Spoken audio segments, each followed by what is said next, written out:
Bill says I have to go first. I would defer to my better. I want to ask the negative a question.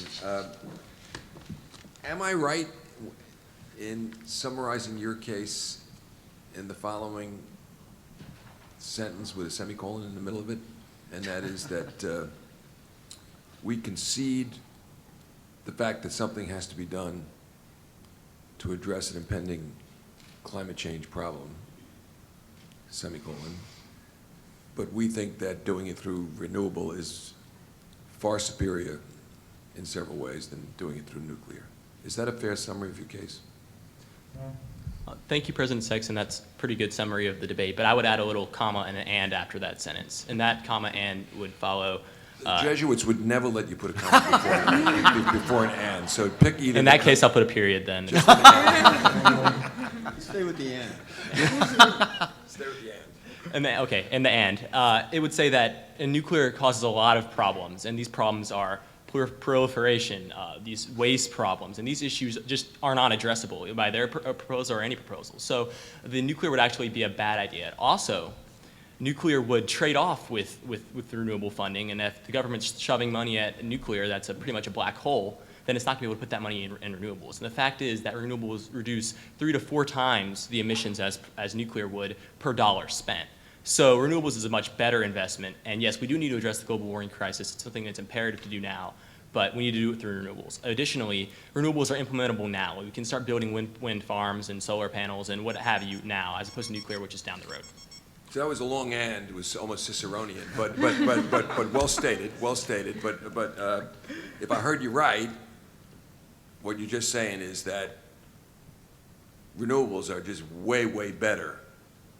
And nuclear is really, really bad, yes. Yeah, and am I wrong? I just want to make sure I've got this right as I'm trying to untangle all this. Is I wrong that you could have come in and presented your case as the affirmative version of the proposition that's before us today, and they could be presenting their case as a counter plan? Can I field the question? I mean, isn't, sure. It's another way of saying to you, aren't you advocating the proposition? Oh, the resolution. Just a different You mean the version of it? resolution? Yeah. Oh, okay. Our proposal is a little different than the resolution because the resolution specifies incentives, that the U.S. federal government should establish an incentive. A renewable portfolio standard sets a set target that we have to reduce emissions by a certain date. And ours is 20% by 2017, and it increases from there. So we set a mandate. This is a government mandate for It's an unfunded mandate, in other words. Essentially, yeah. Because otherwise you'd be arguing the topic. Exactly. So you're proposing an unfunded mandate, and they're proposing a funded mandate. They're proposing an incentive, yes, yes, sir. Okay. I have you go ahead. Sorry, I can't see through. That's right. You're opaque. Given President Sexton's probing assessment of the differences between the two positions, hanging on a thread of incentives, it seems to me that one of the sources of dispute, and frankly places where I think there's probably some inconsistency and overclaiming going on, and not really direct answers by either one of you, it seems fairly critical that the time frame is important in winning your particular side, and it strikes me that the cost of development and some clear distinction about how these incentives, or excuse me, economic benefits from that development process, being jobs and the other economic externalities, that these are two fairly critical things. And right now, it strikes me that we got a hodgepodge of claims. Nobody's taken their claims straight on. There are claims being made, for example, that 20 years for a nuclear power plant, therefore no jobs till then. And over here you're saying jobs start immediately. That's a fairly compelling clash, but that's about it. So I would like, let's start with the affirmative, since you are affirmative. We're going to just go with that, John, that they're affirmative by themselves.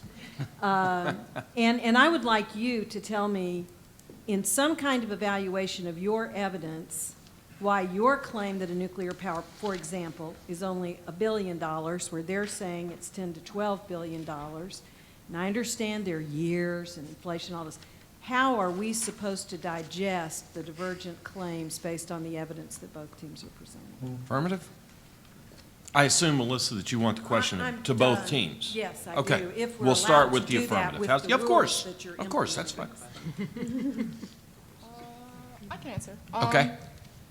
I think one thing that the negative always forgets is the fact, or pretty much everyone forgets, is that we've had nuclear power for a long time. In the 60s and 70s, we didn't even have any capabilities whatsoever.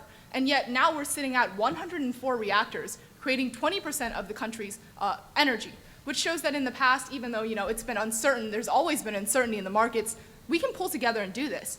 But obviously, you talk about the economic benefits and whether or not jobs get created now or jobs get created later or any of that. But I mean, the fact of the matter is that whenever you begin construction projects, there's going to be some sort of immediate effect. People are going to have to build buildings.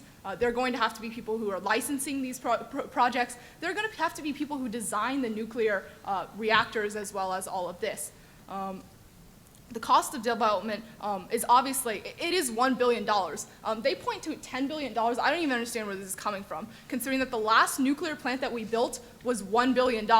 That should show you what's happened in the past. I guess what I want, that I'm not being clear about, is that when you give a number, that author evaluates that number Right. based on some of the externalities that you are citing that ripple through the economy. I would like to know why I'm supposed to believe one set of authors who have an assumption about these costs versus another set of authors, because right now it's ships passing in the night. How are we supposed to evaluate your expert testimony that you have based your positions on? Could I, Yes. does this count as a separate answer, or? It's a different question. It was the original question. Well, it's another answer. All right. At the very least, I think that this $10 billion number is absurd, considering that around the world, people are building nuclear plants for that $1 billion right now. France has been really instrumental in selling people parts. And the fact of the matter is that this $1 billion, whatever they cite, it doesn't compare to what's going on in the nuclear industry now, which is that countries like France, China, for example, Pakistan, they're building their plants for $1 billion. I don't see any reason why the United States would make it much more expensive.